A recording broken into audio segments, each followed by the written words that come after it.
Olá, pessoal! O que é conservadorismo? Alguém há de devolver com outra pergunta: conservadorismo qual? E um outro alguém pode indagar: conservar o que? A partir de quando? Porque o que se quer conservar hoje, um dia, no passado, foi criado, foi uma novidade, quiçá revolucionária, que para ser instaurada foi preciso deixar de conservar o que até então era tido como um modelo normal, como um modelo natural. Bem, a rigor, assim como não dá para falar de socialismo no singular, porque há diferentes e divergentes tipos de socialismo, o mais próprio é falar em conservadorismos. Se formos ler autores conservadores como Burke, um clássico, ou contemporâneos como Voegelin, Kirk, Oakeshott e Scruton, veremos que há sensíveis diferenças de pensamento. Contudo, há o compartilhamento de ideias e princípios comuns. Portanto, o conceito genérico e abstrato conservador, como socialista, social-democrata, liberal ou qualquer outro conceito, não deve ser interpretado necessariamente como uma referência a um sistema de pensamento uniforme e monolítico, e sim como uma abstração que procura reunir tendências de pensamento que comungam de ideias e princípios comuns e que tem como alvo de sua crítica uma instituição, um pensamento ou uma teoria específica. Ok? Diante disso, o que é possível dizer basicamente do pensamento conservador? Ao contrário do que muita gente pensa, não há um vínculo necessário entre conservadorismo político e filosófico e religião. Sim, no Ocidente, vamos restringir aqui a civilização ocidental, o pensamento conservador costuma estar vinculado a uma tradição religiosa católica romana ou protestante luterana ou protestante calvinista. Mas isso não é uma verdade absoluta. O conservadorismo britânico tem como uma de suas bases o ceticismo filosófico de David Hume. David Hume não era um homem crente, não era um homem religioso, muito pelo contrário. Embora o seu ceticismo aqui diga menos respeito à existência de Deus e de um fundamento transcendental e metafísico da sociedade, e mais a respeito da superestimação do poder da razão de construir modelos ideais, de construir explicações que tenham validade universal. O cético, ele se vincula especialmente àquilo que é empírico, aquilo que é experimental, ao conhecimento acumulado e traduzido como hábito, e desconfia bastante das abstrações.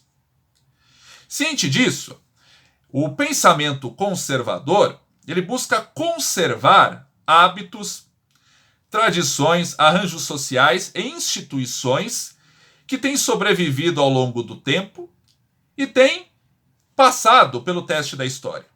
Não porque são perfeitas, não porque são ideais, mas porque têm se demonstrado mais eficiente para garantir uma coesão social mais consistente e promover o desenvolvimento econômico, social e humanitário da humanidade. Claro, a partir da perspectiva conservadora. Isso, porém, não deve levar a gente a concluir que o conservador ele é avesso a qualquer mudança, que ele quer conservar as coisas do jeito em que elas se encontram, que ele quer conservar iniquidades. O conservador, ele entende que mudanças são necessárias até para preservar a vitalidade do que está estabelecido, mas elas devem ocorrer no sentido de aperfeiçoar, melhorar o existente, e não de redesenhar a sociedade, de fazer tábula rasa do tecido social. Porque entende que aquilo que foi construído e aquilo que foi legado por outras gerações foi construído com muito esforço, com muito trabalho, e pode ser facilmente destruído. Portanto, as mudanças elas devem ocorrer gradualmente, para que, caso o resultado esperado não seja alcançado, seja possível recuar sem maiores prejuízos. Quando se quer mudar radicalmente, além do processo violento que costuma ser instaurado, além, da substituição daquilo que não é perfeito, mas tem se mostrado mais eficiente para um modelo opressor, pode ocorrer, inclusive, um retrocesso. Então, a volta a um estágio já superado de sociedade como reação à tentativa violenta e radical de mudança. Outro ponto, o conservadorismo ele é equidistante dos extremos. Sim, ele é anticomunismo. Por quê? Ele não vê no ser humano a capacidade de construir um modelo ideal de sociedade sem a utilização de meios violentos.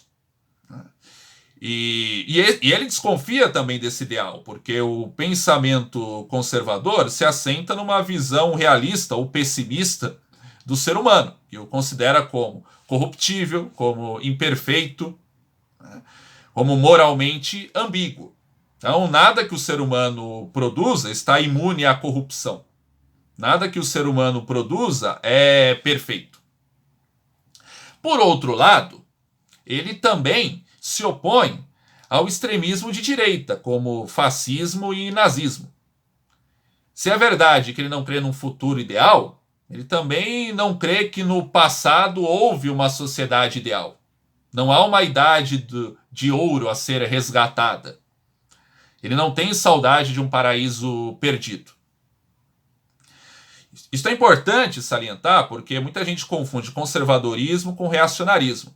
E com razão, porque no Brasil uma grande parte das pessoas que se dizem conservadoras, na verdade elas são reacionárias, quando não fascistas ou coisa pior. O outro extremismo que o conservador se opõe é o extremismo de mercado. Então, aquele que enaltece o livre mercado, que o cultua e que tem o individualismo como norma, também é alvo da crítica.